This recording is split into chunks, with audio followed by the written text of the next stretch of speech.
No, no, just keep on holding. Hold on, hold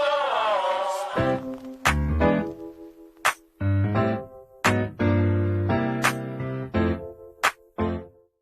Hey guys, welcome back to Across the Case. Today's conversation is something I'm super excited to chat about, and it's something that every jeweler says they do, but very few execute consistently. Educating the customer and creating a store where people feel truly at home.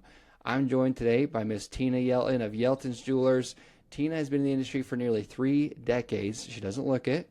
Has built deep roots in her community and believes that trust is built through education and not pressure. We talk about things like lab versus natural, competing with online pricing, language that builds confidence, and how to create an environment that customers actually want to come back to. Miss Tina, thank you so much for being here. No, thanks, Dylan, for having me.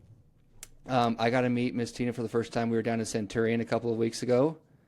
We were at the Louder after party. That was awesome. Yeah, we had a great time. Yep, I got to meet Tina and her team, and you have an awesome team, by the way. The two ladies I met while I was down there are just awesome. We had a great chat, and your guys' store is beautiful. So we're going to get right into it, Ms. Tina, but really quick, I want to get a little bit of an intro from you, kind of how you got in the industry, how long you've been doing it, and the thing you love the most about the industry.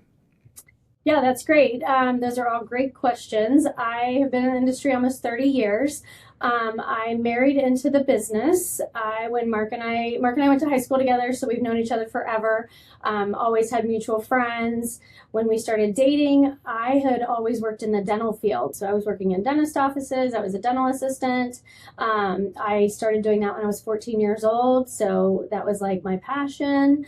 I really wanted to get into sales, and no one would talk to me because I didn't have a college degree and I didn't have sales experience. And so I ended up kind of going out and taking a risk on a sales job that really didn't work out for me. And it happened to be early November, and Mark's dad just, took me under his wing, and he was like, come work for me through Christmas.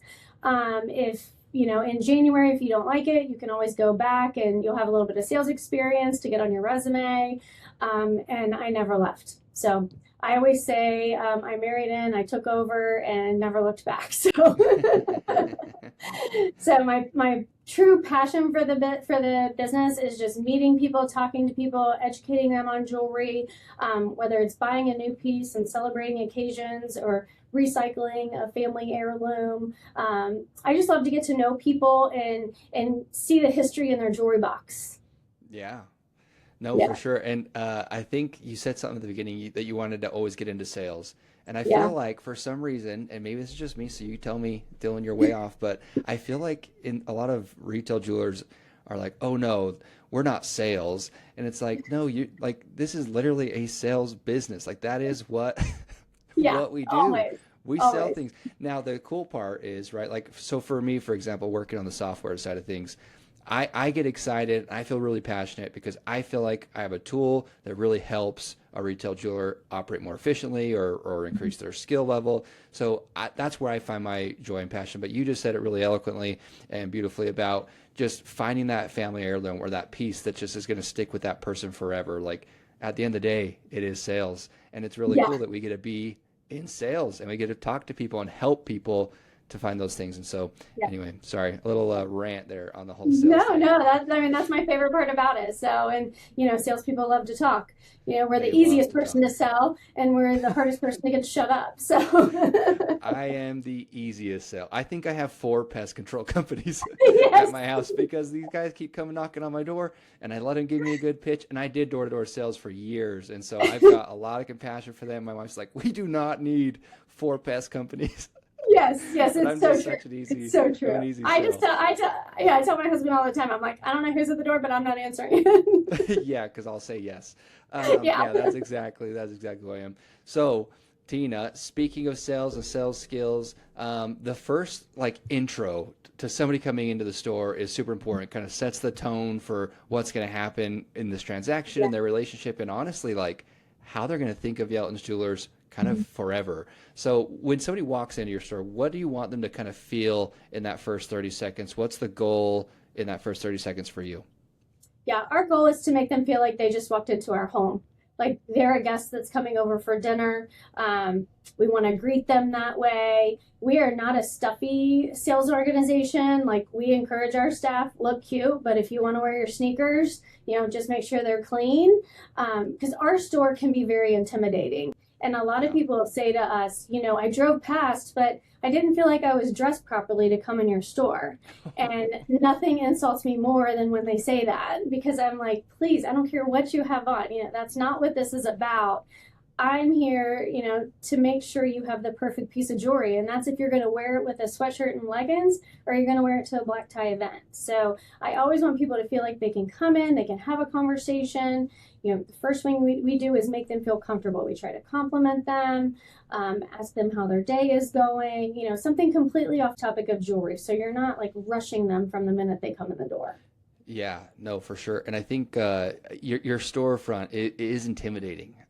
When I've seen you guys online, like it's beautiful, it's stunning. It Yeah. is. It's very much like, oh wow, like that is probably higher end than most people. And I think about Yes. working from home. As soon as I'm out of here, I got sweatpants on, Miss Tina, and Right. so like I'm probably going to do my errands in sweatpants. And so I think probably people I can relate to them maybe feeling that way. Yeah. What are some things maybe like how does your staff greet? Is there like a specific line or lines that you guys kind of say when somebody comes You in know, or the only thing that we are against is you can't say the word help. And that's something that goes all the way back to my father-in-law. If you walked out and said, "Can I help you?" He would come running out and say, "Do I need to call 911? Like, do we need a hospital? Help is at the hospital." You know? yeah, So we kind of keep that word out of it because we're not really helping them. We're really here to like make their experience enjoyable. sure. We want them to be comfortable coming into a jewelry store. So I always tell my staff, don't rush them when they come at the door. Make sure they have their space. Try to figure out what they're doing. If they're looking around, they're looking to buy something, or Yeah. they're looking to see if we have a shop because you can't really see our in-house shop from the entrance. So if they're kind of like peeking around, you're like, oh, did you need a repair today? But I would Mm, say ask them how their day's going first because, somebody may have cut them off at the red light coming in here and just ruin their day, and yeah. that's not how you want to start. So just try to make them feel comfortable, offer them water, offer to clean their rings, let them get settled before you really go up and, try to figure out what we can do for them. Yeah, no, I mean that part's super important. As you were talking, I was thinking about I actually went to a jewelry store. It's been a couple of years, and I walked in, and actually, like as I pulled up, like to the jewelry store, I could see through the windows and everything, and I just saw like a swarm of people start like coming towards the door, and I felt like I was going car shopping. Like you know how it is when you pull on like a Yeah. car lot, right?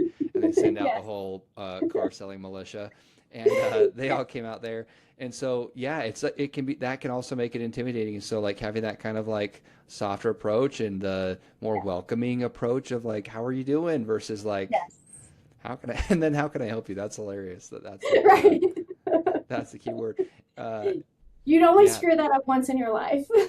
yeah, no, for sure. And I think about, I try all the time. This is so mean. I try all the time at Chick-fil-A to get people to like just like not say my pleasure. You know what I'm Yes. saying? But it does. It's funny because it actually creates that like environment of like, oh, like this is nice, right? Just that little tweak of like my Yeah. pleasure or like not can I help Yeah. you? But yeah, I And love we it. talk all the time, like we just had in our weekly sales meeting, we talked about the new rule at Target. I don't know if you Oh, saw that, but like I if you're within 4 feet of an associate, that associate has to speak to you. And I told my sales staff, I'm like, that is a great rule to live by. Just mhm. because you're walking past somebody doesn't mean you can't say, how are you doing today? And I've had Yeah. people go, oh, she's waiting on me. And I'll go, oh, that's great. I just wondered how your day was. Like, I'm not trying to sell anything. I'm just trying to make you feel more comfortable. So, Yeah. at Target, normally I don't want to be spoken to. So I That's see what my both wife sides. says.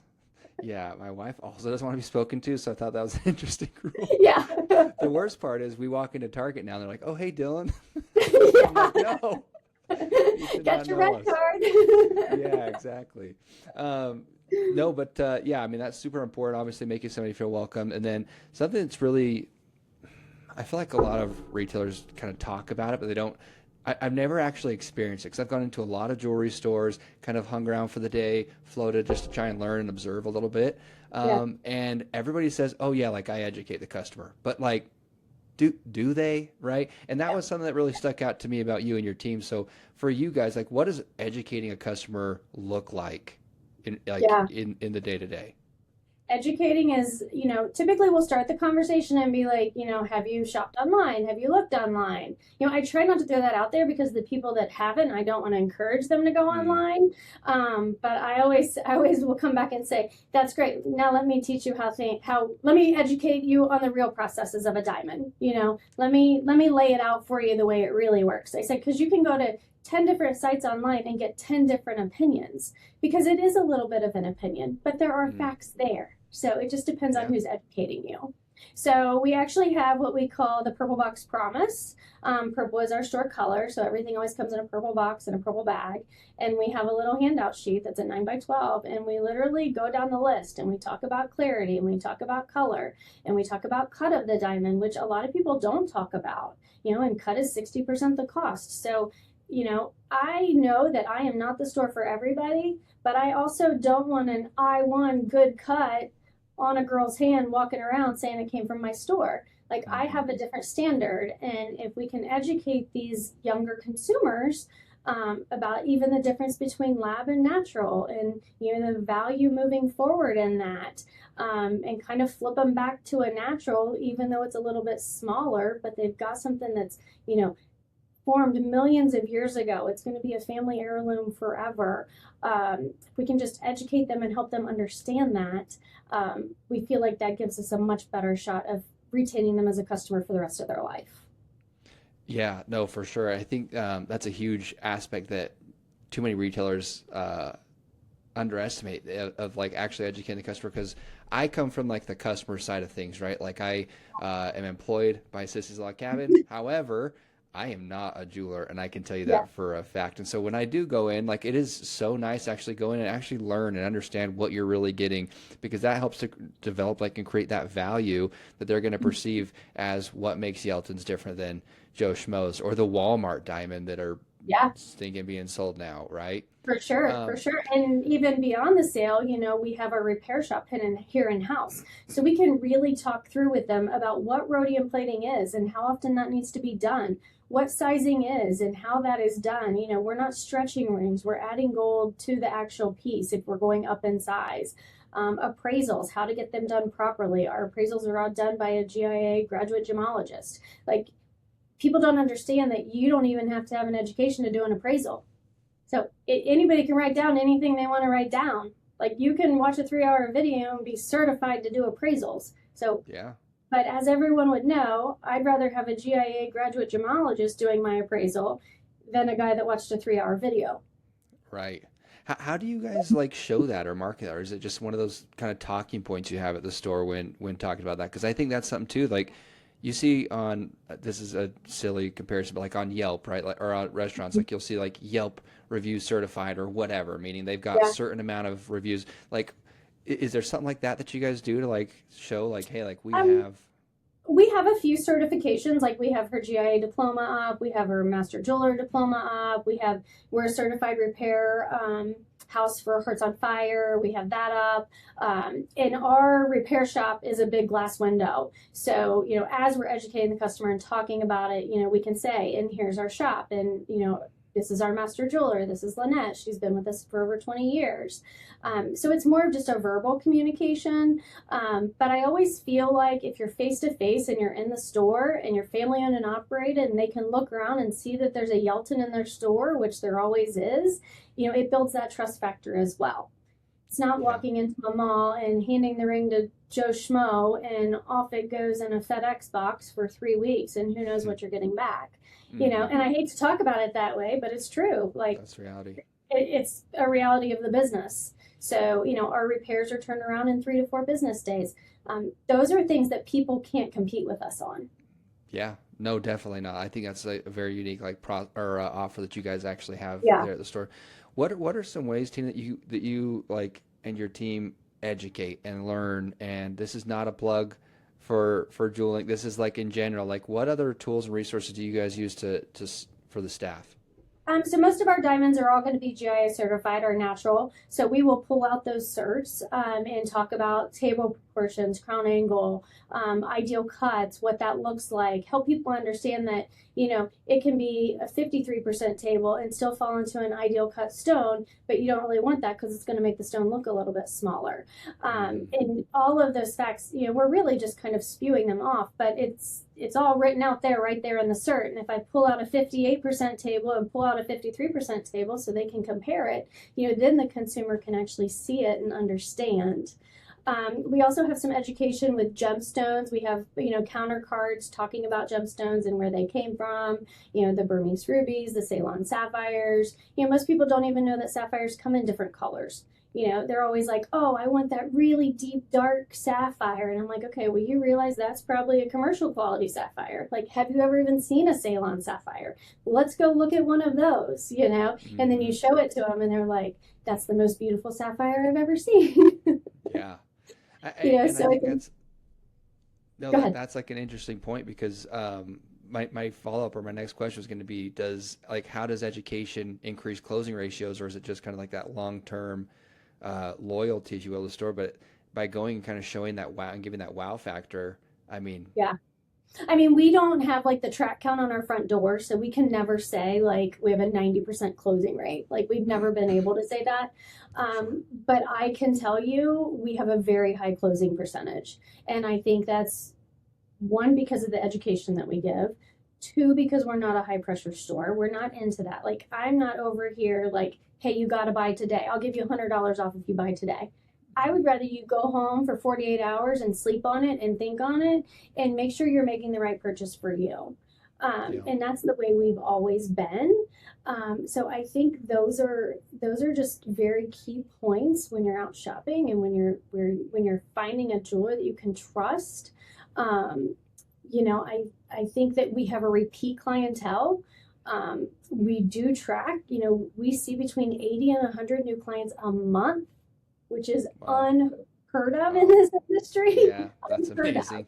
Unheard of. And we work very hard to maintain those clients and educate them, even if they're coming in for a solder. Hey, we're doing this solder with a laser. We're not just doing it with a torch. It's a setting job. Oh, but you have an emerald. Okay, that can't take heat. As we're taking in those repairs, we're educating, which takes us just to the next level of customer service in this industry. Yeah, no, it really does. I'm still kind of stuck and baffled a little bit at that number of new clients you guys see I coming in know. there. Like that's actually really, really incredible. It took a second for it to calculate in my head. I was like, wait a second. I know. And the same thing, on an average day, we have typically anywhere between 40 and 65 transactions a day. Wow. Like we have a lot of traffic for a freestanding store. Yeah, I'd say Like so. it really sometimes, like Mark and I go home and we're kind of shocked sometimes. Like, did you see we had 60 people today? Where do those people come from? That's amazing.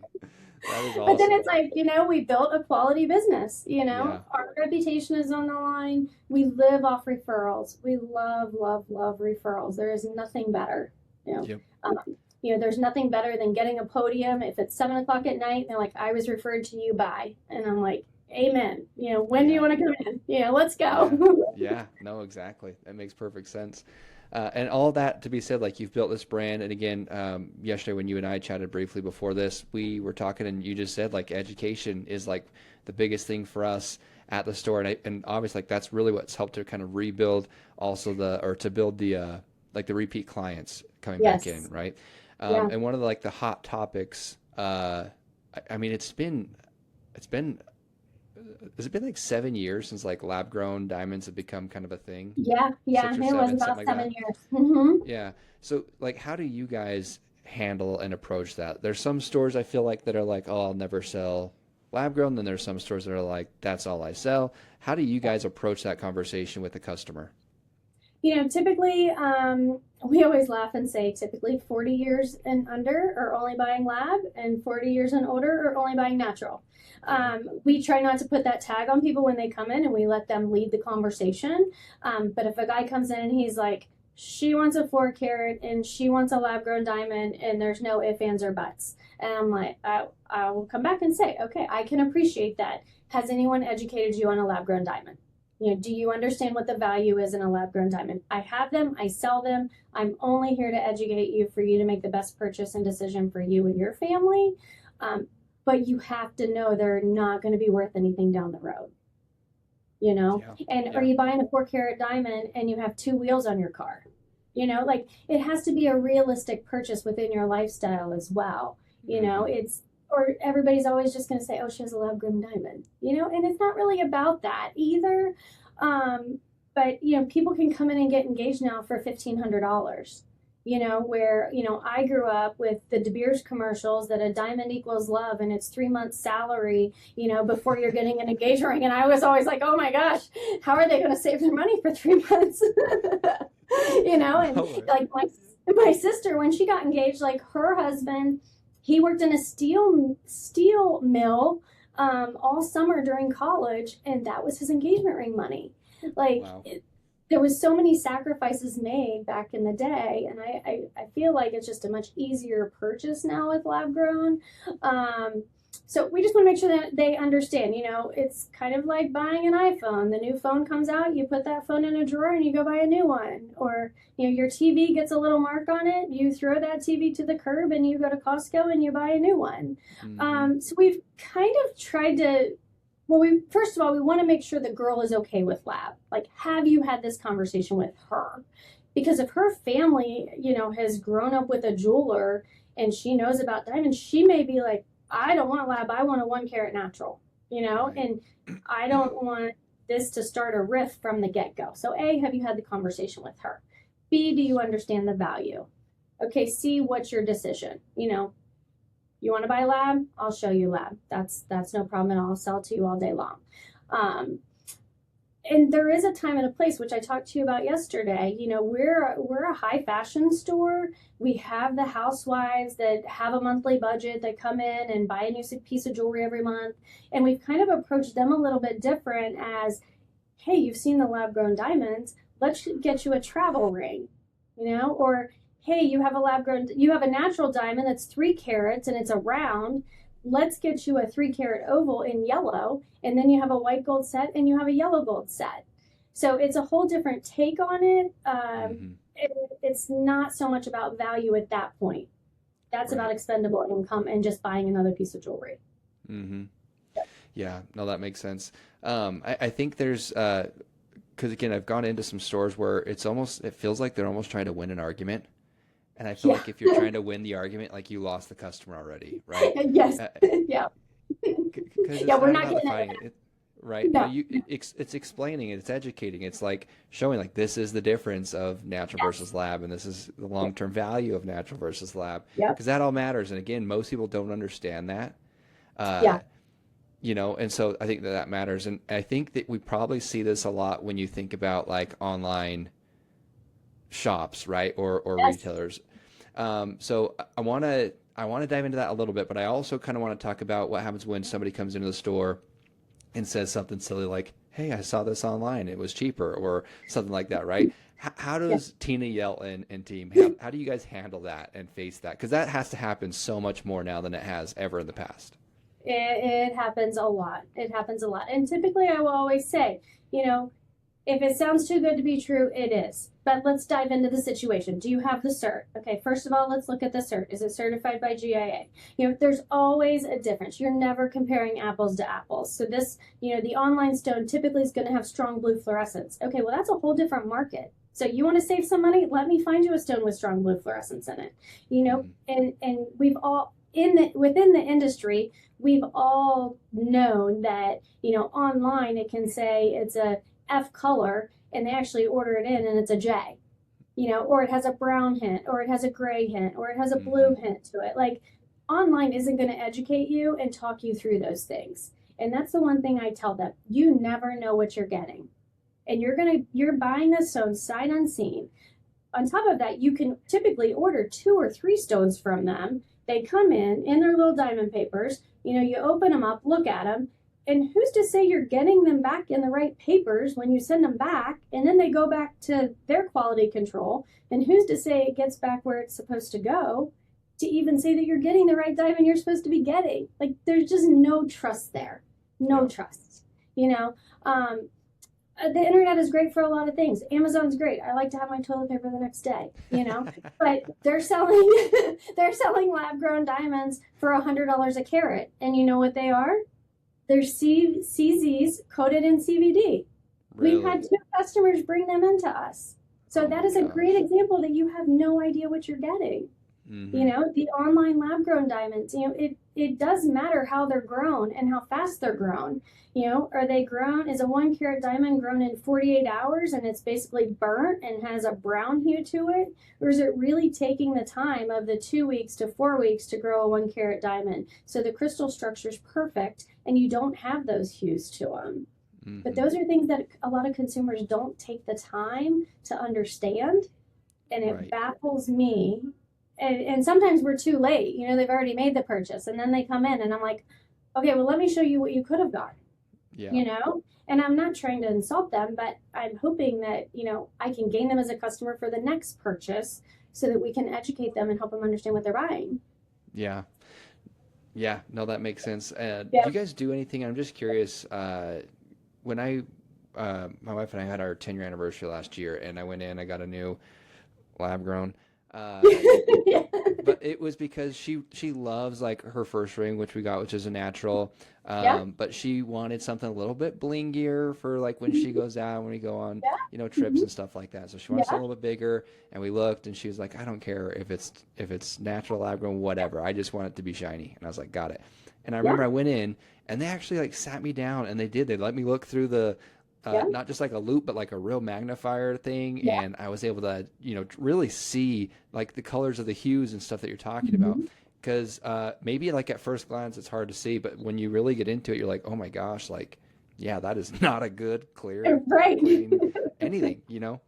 Yeah, and we do that with every client. Everybody's looking through a loop. If they have trouble seeing the naturals and inclusions within the stone, we pull out our 30 power scope. We have all those tools right there. But in our lab case, we do have stones that basically have that brown hue, the blue hue, and then we can pull ours out so that they can compare the two and see the difference. And a lot of times once they see it, it's like a light bulb goes off. They're like, oh, that all makes sense now. You know, and I'm Yeah. like, you know, you can buy a fake Rolex online too, but it's never going to be a real Rolex.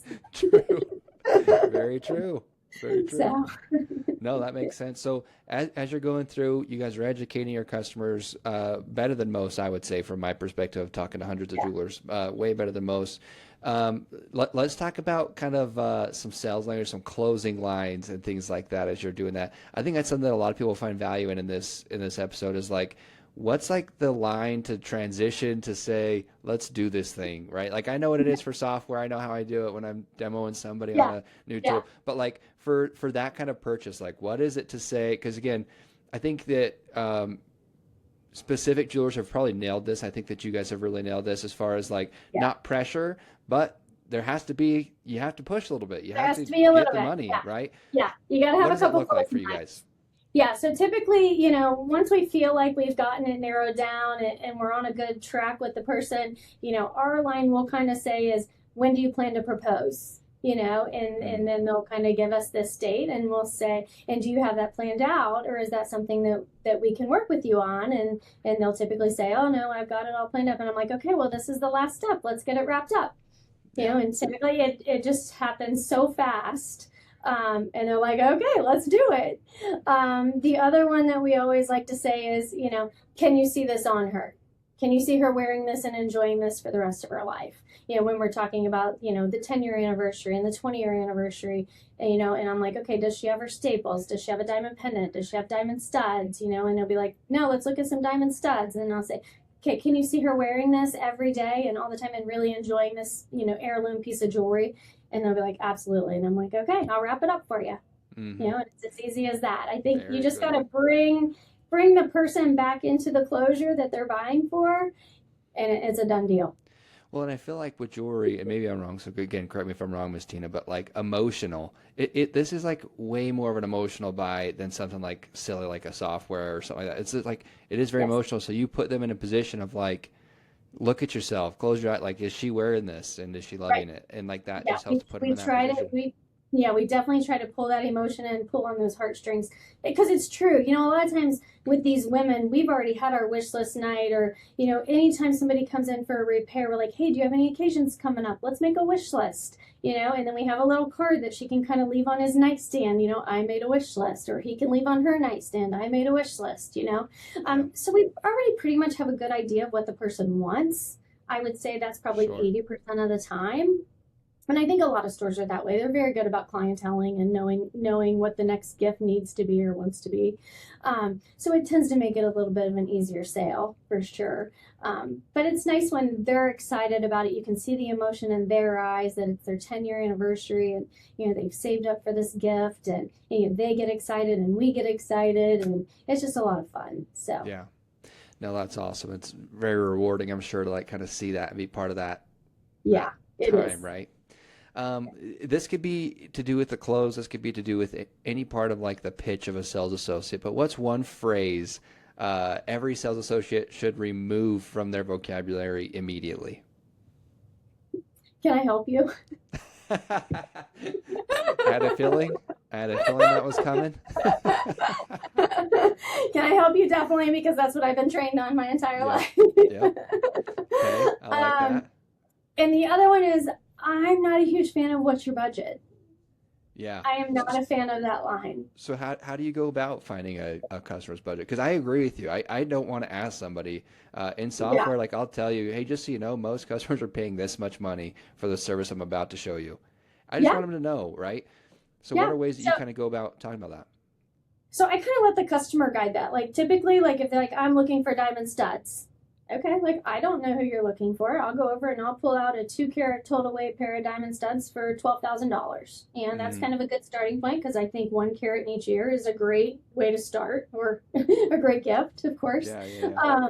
And I kind of let them guide the situation. They're very quickly gonna go, oh, that's not in my budget. Hmm. And I'll be like, okay, well, let's go down to a 1 carat size, which is going to be around $3,000.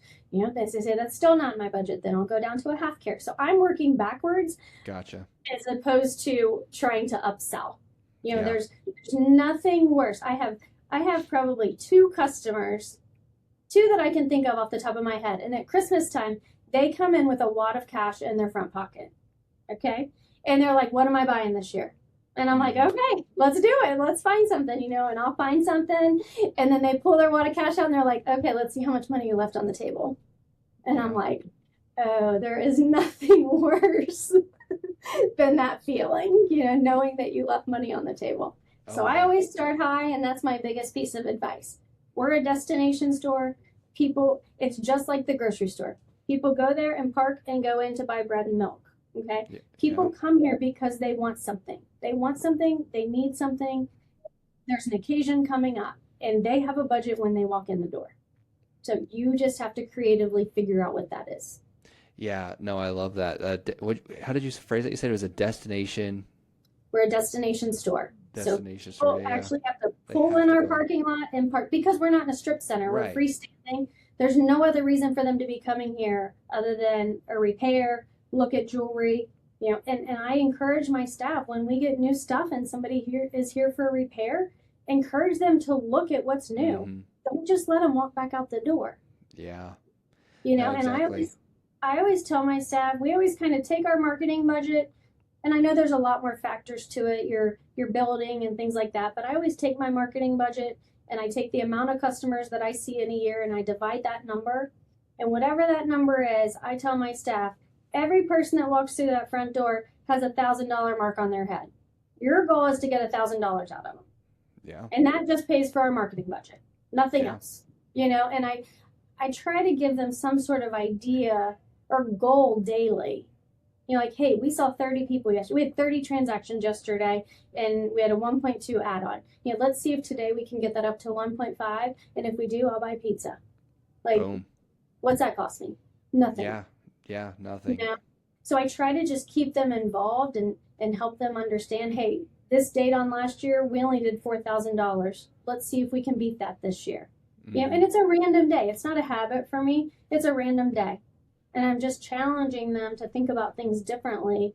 Maybe put their store owner's cap on for just a little bit and understand, what all goes into owning a store and running a store, Yeah. and what we need to happen to keep things running. Yeah, I think that's like a super important part, and we probably need to do another episode one of these days, I Miss say Tina, that's a 'cause whole nother podcast. yeah, like talking about like how do you get your store to like your sales associate to put on the owner cap, right? And like look at it from that perspective. But I think I had a great conversation. I don't know if you know Mr. Eric Locke, but he and I had a great chat talking about creating ownership in the store and transparency amongst both from ownership to associates, right? And understanding how that goes. And so I think that's super important. Yeah, we're going to have a second one on that because I would love to hear your thoughts and stuff on that. But I want to jump in here, Miss Tina. I've had you for a long time already. I want to do, it's kind of like a rapid fire. I've been calling it Diamond in the Rough. We'll see how that lands. But Oh, gosh. yeah, so it's just a couple of questions, just kind of gut reaction and answer from your part about what makes Tina Yelton, what makes Yelton's Jewelers the most effective, the most beautiful store that it is. So to start it off, a habit that you never skip in the store. Cleaning. Cleaning. I'm going to have you expand just a little bit on that one. Making sure the store looks nice. We have a checklist every morning. We have a checklist every night. If a customer comes in here, they should be able to eat off the floor. That's the first thing I look at when I go in a place, because that's going to tell you how we care for things. Yes. So that is a non-negotiable for me. Yep, totally agree with that. A book you'd recommend? The Energy Bus. Ooh, The Energy Bus by John Gordon? Yes. Something like that, yeah? Yeah. Mm-hmm. Excellent book. Good one. Yes. I think I actually have that. It's right there. That first red Yeah, book. I've Actually, got 12 of them back here for my staff that are getting such passed a out good at the book. next meeting. Yeah. Hey, super shout out to the Energy Bus book. Any Yes. store should listen to the Energy Bus book. That is a Yes. phenomenal book. My second favorite, you didn't ask, but I'm going to tell you anyway, Please. is QBQ. Oh, question behind the question. Question behind the question. Oh, Miss Tina. Yes.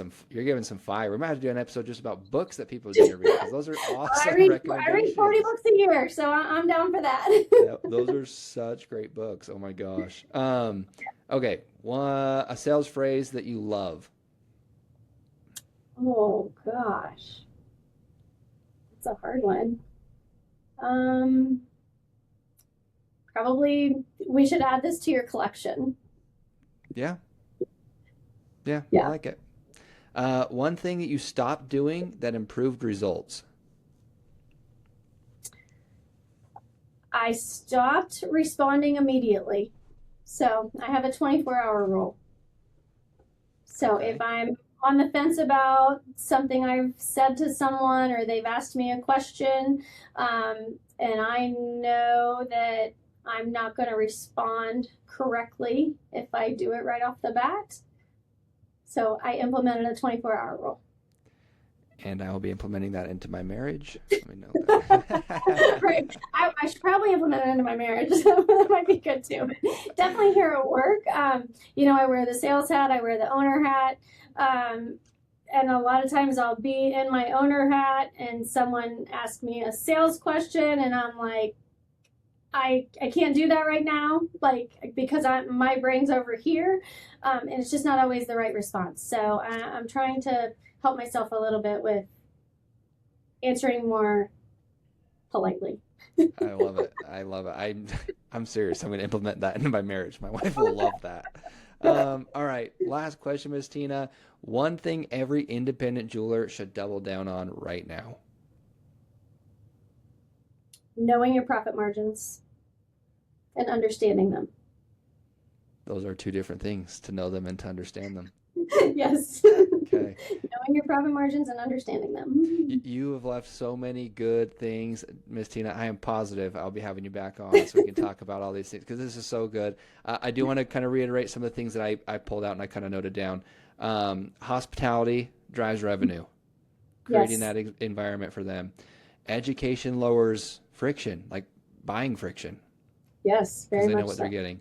Lab versus natural is a conversation, not a battle. Yes. Online competition requires confidence, and language can shape the outcomes. Yep. Sound Very good. sound fair? Very fair. I love it. Okay. Well, that was really awesome, Miss Tina. There's so much to be taken away from this episode. I definitely kept you longer than I told you. I told you I'd try and keep it 20, 30 minutes, but this It's was all right. awesome. And I really appreciate you jumping on. You're a mom, you're a wife, you're a owner, you're a jeweler. Like, you've got so many things on your plate, and I just appreciate you taking time with me today. So thank you so much. I'm sure we'll have you back. Where can people find you, follow you? Yep. So they can find the jewelry store. We're Shop Yelton on Instagram, Yelton Fine Jewelers on Facebook. Me personally, I'm kind of known as the jeweler's wife. So I'm the jeweler's wife on Instagram, TikTok. Yeah, follow us, share. We do some fun content. I really enjoy it. So Okay. Love it. Well, I'll definitely be following. Thank you so much again, Miss Tina, and anyone listening. Hopefully you found something valuable. And yeah, we'll be back next time with Across the Case. Thank you. That's why I smile.